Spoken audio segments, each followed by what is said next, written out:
Alright, hey all you viewers to be named later, how we doing today?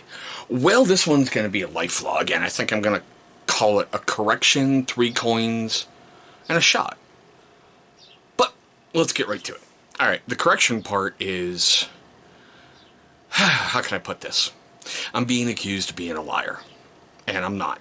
In one of my last life vlogs, step-parent vlogs I did, just WTF, I was talking about my shared daughter coming over with her new girlfriend. And I said I'd never met her before. Well, I guess I'd met her once.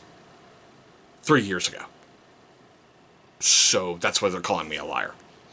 I don't see it that. I'm not going to remember you if I've met you once and it's been years. Unless you're truly special, I'll remember you. But this one, no. So I'll leave it to you guys. Do you see that as I'm being a liar? Or do you see it as what? And it's important to get that out there because I've always been honest about everything on this channel, even much to my detriment. Yes, that one's caused some interesting stuff, but we'll go into that at a later date. Last Saturday, well, 2 days, 48 hours ago, I got the Johnson & Johnson Corona shot, or the Janssen, whatever it's being called now. The only effects that I felt, I'll be honest, was when the shot went in, it felt like a little burning. Not like I was being set on fire, but really warm and like, what the hell is that? And then later on that next morning, right where the shot went in, you know how like when you sleep on yourself, your arm funny or whatever, it feels dead? That's kind of what it felt. Today I'm not really feeling the problems I was feeling yesterday, like a dead spot in there.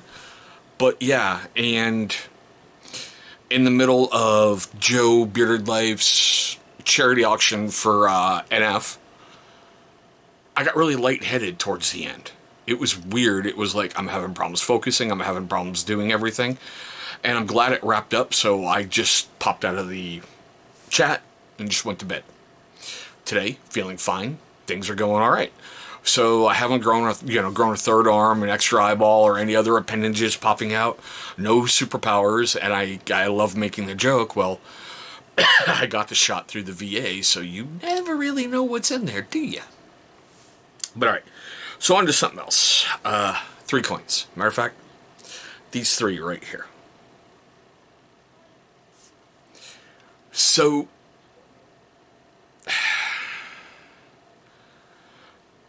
the brat really wants a dog, badly, okay? And where we're living, we can't have a dog. They changed the rules, even though we've already paid a pet deposit, which the apartment complex claims they have no record of. And it doesn't surprise me with some of the bookkeeping and some of the crap that's gone on here.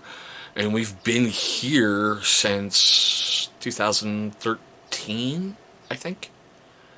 So I've been here like 8 years. And we've seen a lot of stuff come and go, but they've changed their policies and pets are no longer allowed. If you have a pet, you're grandfathered in. Other than that, nope. Plus, in this apartment, we're already stumbling all over each other. It's really no room for a pet. There's just not. So, she's talking with my better half, and it's like, well, one day when we get a house, and we get a big backyard, and we get this, and we get a whole bunch of stuff. And Amber's like, okay. Later on that day, we're watching season 1 of The Mandalorian, and she starts, again, bringing up about a dog, and how we have to wait for a house, and how we have to wait for this. And then she went, hit pause, Daddy. I'm like, okay. So, hit pause on the laptop. She went hauling butt down to her room. She came back moments later, and she handed me these.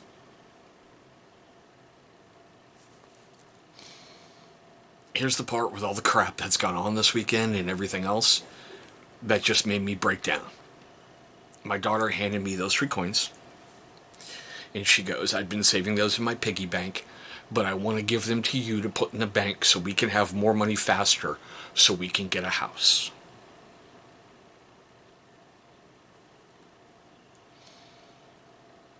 I'm still...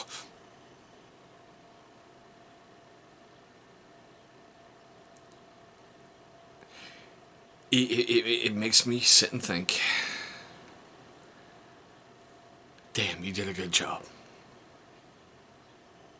You did a really good job. And I don't know how. I thanked her for those. I gave her a big hug. And these have been sitting, matter of fact, you can kind of see right there. That's where they've been sitting, right next to that soda all week. Well, not that soda, but right there, because I put that there this morning. I felt I had to make this because it's funny how, in a family dynamic, you can have something go so horribly wrong one moment and your anger level is up here and you want to commit mass murder and genocide, homicide, manicide, whatever. And then very shortly after, changes your whole outlook on everything. I get the nature versus nurture kind of thing. I get it. But it's really weird. I'm tired of hearing things like, well, you had a bad childhood. That only goes so far. We all had bad childhoods. None of us grew up with silver spoons in our mouths. A lot of us were taught you get up every day, you work hard, you own up to your stuff, and you move forward. In the beginning with my better half, I was lost. I just gotten out of a bad relationship, as a lot of you know. I was really scared to get into another one. I was petrified to be a parent, even though that's really what I wanted. I mean, granted, I have those old Meatloaf lyrics running through my head, 2 out of 3 ain't bad, because I've had great successes with 2 of the children. Of course, there's a data dump, but still, like I said, I've had great successes with 2, not a lot with the other, and I'm just done. This is all I really ever needed to know I'm doing a good job. But that's why I said, guys, it's a correction, because I don't ever remember meeting this person. I don't. A shot, because I got my corona shot, and yeah, this arm is starting to feel better. No real effects. Seriously, just like I said, I got lightheaded towards the end of Joe's live stream. Really lightheaded. Kind of freaked me out, but still, and 3 coins. It's amazing how your whole outlook can change in 24 hours. To go from absolute anger to humbled. Just absolutely humbled. Now, I know a lot of these don't make a sense to a lot of you, but for those of you who've been watching this channel, you know exactly what I'm talking about, what I've been going through. But I usually don't do the YouTube-y things at the end of these parent vlogs or step-parent vlogs, because I think the message itself is really, really important. So look on the sides for the usual stuff. I just want to say, hey, thanks for watching this one, and we'll see you in our next video.